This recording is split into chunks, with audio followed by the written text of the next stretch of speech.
മഞ്ജു ഞാൻ ചെയ്തതിൽ വളരെ നിരാശപ്പെട്ടിരിക്കുകയാണെന്ന് എനിക്കറിയാം. പക്ഷെ എന്റെ അവസ്ഥ മഞ്ജുവിനെ മനസ്സിലാക്കാൻ പറ്റാത്തതുകൊണ്ടാ മഞ്ജുവിന് അങ്ങനെ തോന്നുന്നത്. എന്റെ ഭാഗത്തുനിന്ന് ചിന്തിച്ചാ മഞ്ജുവിന് ഞാൻ ചെയ്തതിൽ ന്യായം ഉണ്ടെന്ന് മനസ്സിലാവും. സ്വന്തം കുഞ്ഞിനെ കൊല്ലാൻ നീ തീരുമാനിച്ചതിൽ എന്തെങ്കിലും ന്യായം പറയാൻ പറ്റൂന്ന് ഞാൻ വിശ്വസിക്കുന്നില്ല. അങ്ങനെ നിനക്ക് എന്തെങ്കിലും ന്യായം ഉണ്ടെങ്കിൽ തന്നെ അത് കേൾക്കാൻ എനിക്ക് താല്പര്യമില്ല.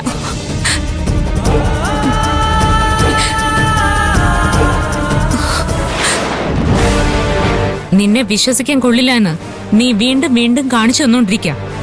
ആദ്യം കാനഡയിലേക്ക് പോകുന്നതിനെ പറ്റിയും ഇപ്പൊ അബോർഷനെ പറ്റിയും നീ പറഞ്ഞത് മുഴുവൻ പച്ച കള്ളമാണെന്ന് വ്യക്തമായി കഴിഞ്ഞു. ഇനിയും നിന്നെ വിശ്വസിച്ചാ ഞാൻ മണ്ടിയാവും. അതുകൊണ്ട് എത്രയും പെട്ടെന്ന് നീ വീട്ടിൽ നിന്ന് മാറണം.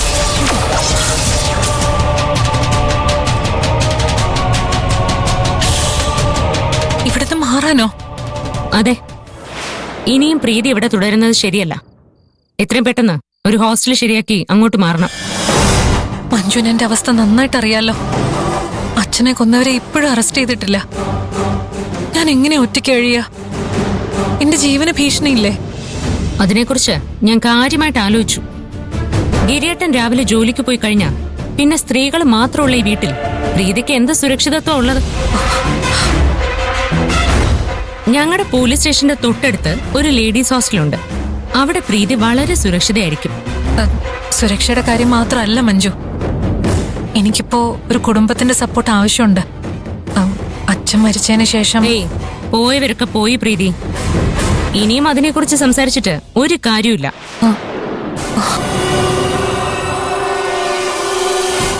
ജീവിതം മുന്നോട്ട് എങ്ങനെ കൊണ്ടുപോകണമെന്ന് വേണം ചിന്തിക്കാൻ.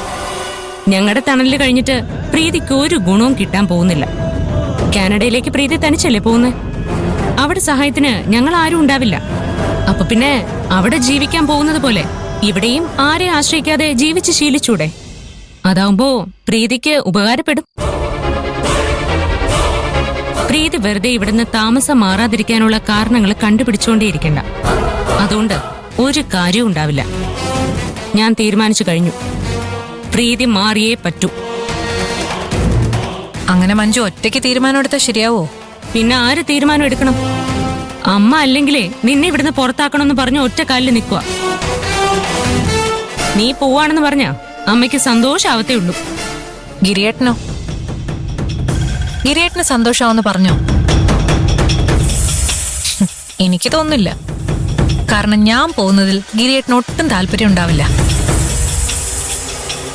ഞാൻ ഈ വീട്ടിലേക്ക് വന്നത് ഗിരിയേട്ടനെ വിശ്വസിച്ചാ. അതുകൊണ്ട് ഇവിടുന്ന് ഇറങ്ങണമെങ്കിൽ ഗിരിയേട്ടൻ തന്നെ പറയണം. ഞാനും ഗിരിയേട്ടനും വേറെ വേറെ ആയിട്ടല്ല ചിന്തിക്കുന്നത്. ഞങ്ങൾ ഒരുമിച്ചാണ് എല്ലാ തീരുമാനങ്ങളും എടുക്കുന്നത്. അത് ഗിരിയേട്ടൻ തന്നെ എന്നോട് നേരിട്ട് പറയട്ടെ. നീ എന്താണ് ചെയ്യാൻ ശ്രമിക്കുന്നതെന്ന് എനിക്കറിയില്ല. പക്ഷേ ഇതുകൊണ്ടൊന്നും നിനക്ക് ഈ വീട്ടിൽ പിടിച്ചു നിൽക്കാൻ പറ്റുമെന്ന് നീ കരുതണ്ട. അത് നമുക്ക് നോക്കാം. തൽക്കാലം ഗിരിയേട്ടനോട് എന്നെ ഈ വീട്ടിൽ നിന്ന് പുറത്താക്കാൻ പറ. അദ്ദേഹം അത് ചെയ്യുമെന്ന് കാണാമല്ലോ.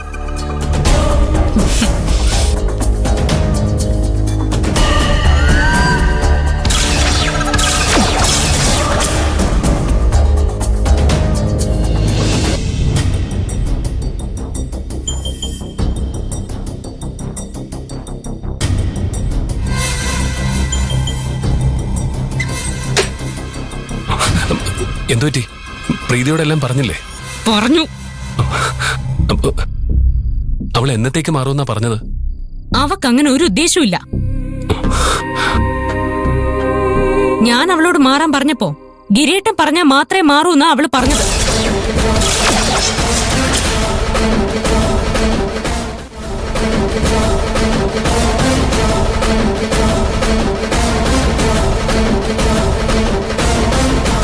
നമ്മൾ ഒരുമിച്ചാണ് ഈ തീരുമാനത്തിൽ എത്തിയതെന്ന് ഞാൻ പലവട്ടം പറഞ്ഞിട്ടും അവള് സമ്മതിക്കുന്നില്ല. ഗിരിയേട്ടൻ ഒരിക്കലും അവളോട് ഇറങ്ങിപ്പോവാൻ പറയില്ലെന്നാ അവള് പറയുന്നേ. അവൾ എത്ര വലിയ തെറ്റ് ചെയ്താലും ഗിരിയേട്ടൻ അവളെ പിന്തുണയ്ക്കുന്ന അവളുടെ വിചാരം. ഇങ്ങനെയൊക്കെ സംസാരിച്ച മഞ്ജുവിന് കൂടുതൽ ദേഷ്യം വരുമെന്ന് അവൾക്ക് മനസ്സിലാക്കാനുള്ള ബോധമില്ലേ? പ്രീതി മനഃപൂർവ്വം എന്റെ കുടുംബം തകർക്കാൻ ശ്രമിക്കുകയാണോ? ഇനിയിപ്പോ എന്താ ചെയ്യാ? അത് ഞാൻ പറഞ്ഞു തന്നിട്ട് വേണോ? പോയി അവളോട് സംസാരിച്ച് എങ്ങനെയെങ്കിലും ഇവിടെ നിന്ന് ഇറങ്ങി പോവാൻ പറ. അപ്പൊ അല്ല, നീയല്ലേ എന്നോട് ഈ വിഷയത്തിൽ ഇടപെടണമെന്ന് പറഞ്ഞത്? എന്റെ ആഗ്രഹം അത് തന്നെയായിരുന്നു. പക്ഷേ അവൾ ഇങ്ങനെ വാശി പിടിച്ചാ വേറെ വഴിയില്ലല്ലോ. ഈ വീട്ടിൽ നിന്ന് പ്രീതിയോട് ഇറങ്ങിപ്പോകാൻ പറയാൻ എന്നെ കൊണ്ട് പറ്റുമെന്ന് തോന്നുന്നില്ല. എനിക്ക് അവളോട് അത്രയ്ക്ക് കടപ്പാടുണ്ട്. ഗിരിയേട്ടൻ ഇങ്ങനെ പെരുമാറുമ്പോഴാ ആളുകൾക്ക് ഓരോ സംശയം തോന്നുന്നേ.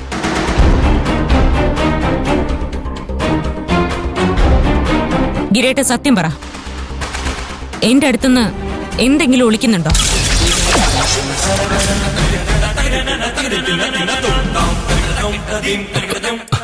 നീ എന്താ മോളെ ഈ പറയുന്നേ?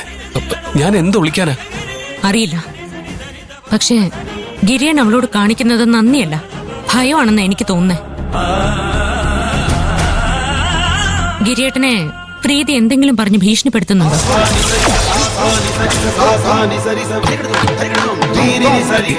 എന്നെ ഭീഷണിപ്പെടുത്തേ? അവക്ക് അതിനുള്ള ധൈര്യമൊന്നുമില്ല. ഈ വിഷയത്തിൽ ധൈര്യം കൊണ്ടല്ല, ബുദ്ധി കൊണ്ട് അവള് കളിക്കുന്നത്. അതെനിക്ക് മനസ്സിലാവുന്നുണ്ട്. ഗിരിയേട്ടനെ പേടിക്കാനൊന്നുമില്ലെങ്കിൽ ചെന്ന് അവളോട് ഇറങ്ങി പോവാൻ പറ. ബാക്കി എന്ത് വന്നാലും ഞാൻ നേരിട്ടോളാം. മഞ്ജു, അവളോട് സംസാരിക്കാതെ എന്റെ അടുത്ത് മിണ്ടണ്ട. ഗിരിയേട്ടൻ പോവാൻ നോക്ക്. ഒരു കാര്യം ചെയ്യാം. ഇന്ന് നീ ഒരു തവണ സംസാരിച്ച് പാളിപ്പോയ സ്ഥിതിക്ക് ഞാൻ നാളെ ഫ്രഷ് ആയിട്ട് അവളോട് സംസാരിക്കാം. അതാവുമ്പോ കുറച്ചുകൂടി എഫക്റ്റും ഉണ്ടാവും. ഗിരിയേട്ട, ഗിരിയേട്ട, ഞാനൊന്ന് പറയട്ടെ. ഗിരിയേട്ട.